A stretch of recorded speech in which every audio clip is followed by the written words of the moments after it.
Chris Mannix for the crossover alongside Rowan Ned Carney and Howard Beck. Guys, Kevin Durant returned to Brooklyn's lineup on Sunday, and he was excellent in a win over the Suns. The Nets are still waiting to get James Harden back from a hamstring injury. Rohan, are you concerned about the Nets' lack of chemistry with their big three going into the playoffs?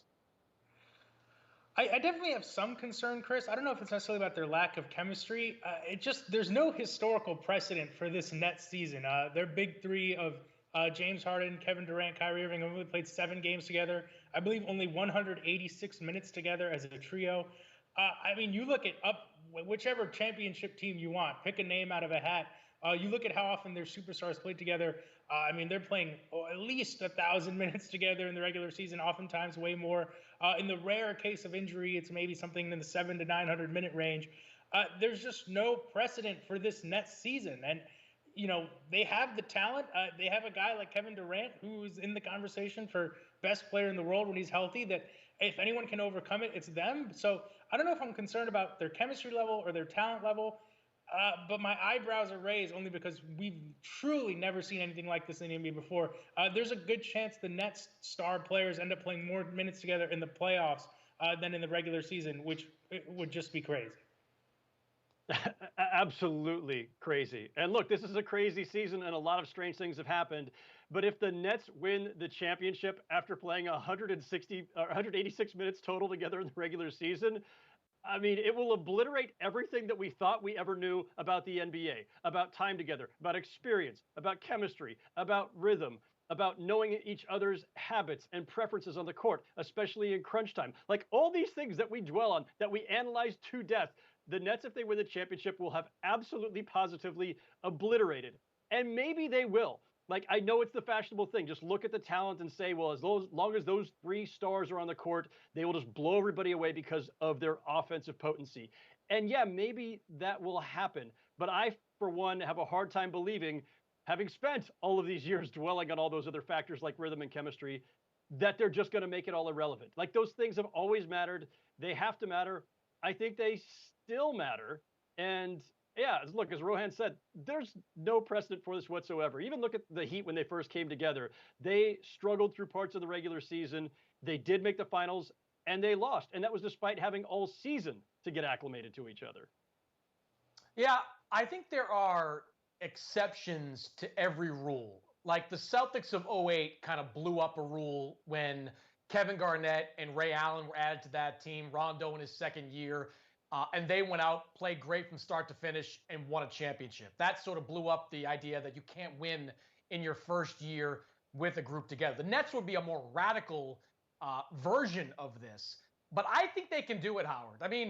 I watched Durant just step in, middle of the second quarter, play 28 minutes, just effortlessly throw up 30-plus points. Kyrie has been healthy for most of the season. The chemistry with Kyrie and Durant and Kyrie and Harden has been excellent during the times that they've been on the floor. I just don't see James Harden stepping back into this mix and screwing up any kind of chemistry. And when you have, Howard, 3 guys that can do what these 3 guys can do, I know there'll be some problems. Maybe defensively, they'll give up a lot of points.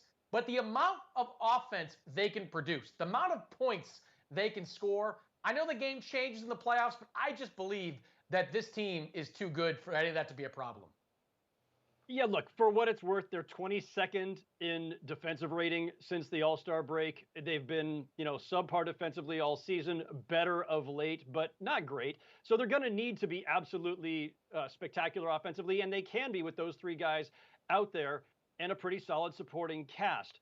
But I'm not looking at this, Chris, as do Harden, Kyrie, and Kevin Durant know how to mesh their skills together, right? That was the first question back in January, and it was relevant then.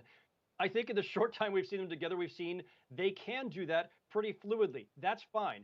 It's still going to be what happens in certain situations, depending on how the defense plays you and what they're trying to take away. What does it look like in crunch time? And if you haven't gone through those situations together before and had them opportunities to read each other and figure out what works for your team, what counters work and all of that, I think those things still potentially matter. And it's not about who takes the last shot necessarily or about, who's getting the most shots. Those things, I think they'll work out fine. It's just about, have you been through these situations as a group? Individually, yes. On other teams, yes. But this team together, they've been together since mid-January and barely been on the court together. Yeah, No, I just want to hop. Sorry, Chris. There's two things I would just like to bring up real quick.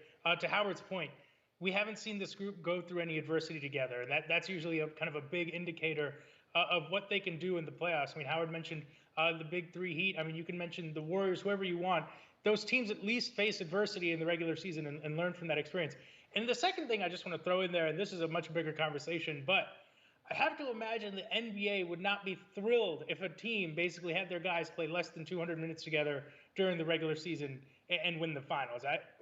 The implications of what the Nets could mean for the future of the NBA, I think, is also kind of an interesting conversation if they do end up being successful. Yeah, that conversation started already with Kawhi Leonard load management his way to a championship in Toronto. You're right. It would take on a bigger form if the Nets were able to pull it off. But I think they're either going to be one big fat exception to the rule or just another cautionary tale.